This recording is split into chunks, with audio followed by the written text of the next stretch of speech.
Today's video has been sponsored by Manta Sleep and their high-quality sleep masks, which have been specifically designed to be comfortable and unobtrusive to help you get the best sleep possible. Their pressure-free, soft eye cups completely black out light, while the breathable, durable materials on the highly adjustable headband ensures that you stay comfy-wumpy in any sleeping position. You can even swap out the head strap and eye cups to find the exact combo that fits you the best. The Manta Sound Mask also comes with super thin Bluetooth headphones so you can listen to whatever soothing sounds help you drift off to sleep, or to block out daytime noise if you're meditating or having an afternoon nap. Check out the Manta Sleep website and use the 10% discount code in the description and pinned comment below.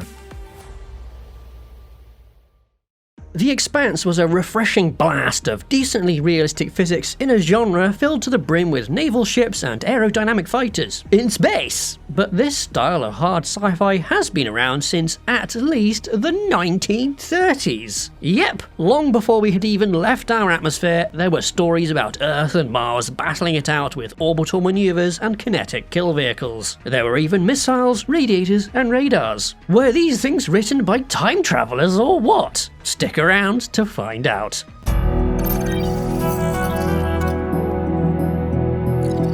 This is Malcolm Jameson, a retired US Navy officer who spent his career developing naval ordnance, so he had plenty of experience and knowledge about the way ships and weapons were used, and the physics behind them. Towards the end of his life, he started writing for various pulp sci-fi magazines, including coming up with what might be the first time loop story. But our interest today lies in an essay titled Space War Tactics that he wrote for Astounding Science Fiction in 1939. Very early on, he points out how different warfare in the environment of space is when compared to terrestrial theatres. Space is big and empty, and craft are moving at high speeds because of the way orbital mechanics work, and the lack of friction to slow things down again. He also brings up doing a flip to decelerate, which is just neat. Another pretty good thing he points out is that spacecraft can only accelerate up to the limits of the people that crew them. His example is 100 feet per second, which is just over 3 Gs, going up to 4.5 Gs for an emergency situation. That's not a bad estimation, though we now know that the values can be a good bit higher depending on orientation and duration.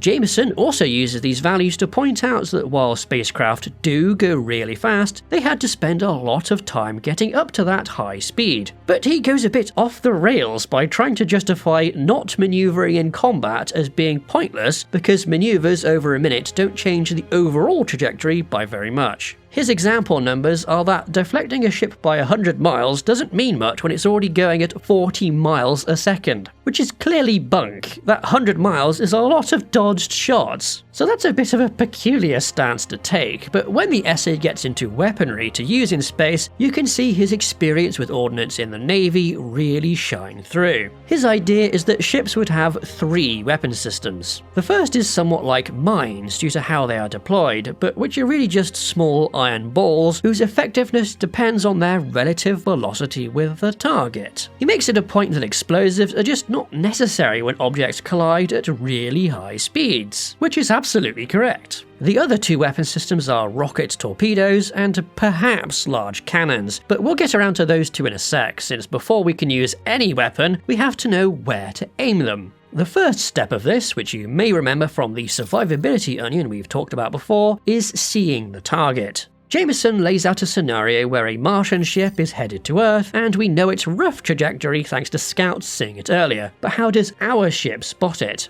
He points out that looking for and then tracking something using optical instruments is going to be really difficult due to the huge distances involved. So he declares 2 new instruments would be used instead. This is where he starts sounding a bit like a time traveller. The first of these is what he calls a thermoscope, a heat detector that picks up the waste heat of the spacecraft against the background of space. I know I bring up waste heat and radiators a lot, but I'm not kidding here. Jameson specifically mentions how important it is to prevent a spaceship's crew from being cooked alive. It's also pretty nuts how he took the leap from an astronomer's tool to come up with what is essentially a modern infrared search and track system. So he found the target of a scenario. Now we need to determine its range, which Jameson very cleverly suggests using radio waves for. You fire them out and measure the time it takes for them to return. That is almost a ranging radar, right as that technology was being developed by the great powers of the world for spotting targets. That's pretty crazy, right?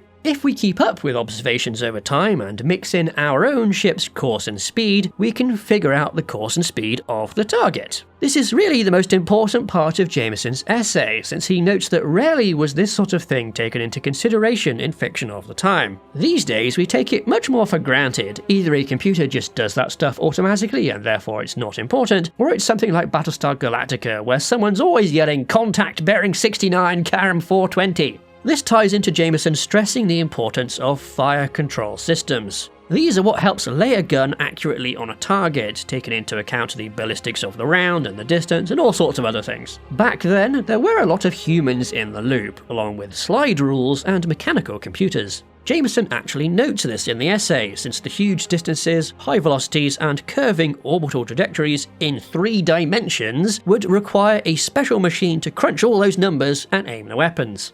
After getting through all that complicated stuff, the scenario reaches actual combat, kicking off with rocket torpedo salvos at something like 500 kilometers distance. Why rocket torpedoes? Just like how I've said in a few Spacedock videos, guns are just too low velocity. It would take far too long for shots to get to the target. Jameson also states that it would never be possible for cannons to ever be able to reach the sort of velocities that we now know electromagnetic weapons can attain. Seems like he hadn't heard of the electric cannons that had been invented at the time. Something about these weapons will be next week's video, by the way, so subscribe to be notified then, or check it out early on Patreon right now. Guns being too low velocity does make some sense, because at long range, a target can just maneuver to avoid the shot. But recall earlier where he says that ships shouldn't do this. It's a bit weird, but I think maybe he was thinking about bracketing a target with ranging fire and then adjusting until you get a hit. That would take far too long at that distance, if spotters could even see anything at all. So he comes around to rocket torpedoes instead, saying that this idea from a previous essay written by Willy Ley would be more suitable since rocket torpedoes can build to high speeds over time, just like a spacecraft does.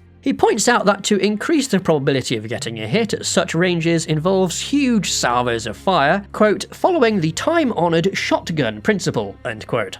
It's quite curious that he never mentions the possibility of guided rocket torpedoes, since by that point radio-controlled regular torpedoes had been around for decades. Perhaps he didn't know about them or disregarded the idea entirely because of the huge challenges involved in actually driving the thing into a target hundreds of miles away. At very short range in the scenario is where Jameson finally says that cannons could be of some limited use, as long as they are fired in matched pairs from each side of the ship to cancel out the torque from recoil, which would prevent the ship from spinning. Very interestingly, this is also where a gyro stabilizer is mentioned, though not for stabilizing the guns, but for stabilizing the ship after firing. This is another real space-age technology that spacecraft make use of to orient themselves without expending propellant. Jameson wasn't the only person taking part in these discussions. I mentioned Willy Ley's earlier essay, which was about weaponry for space combat, though it did go a bit more fanciful with things and mentioned a flaming ray device, somewhat like those used in H.G. Wells' War of the Worlds 40 years earlier. Though Ley disparaged the made-up concept as being impractical for silly reasons like lack of a power plant or fragility.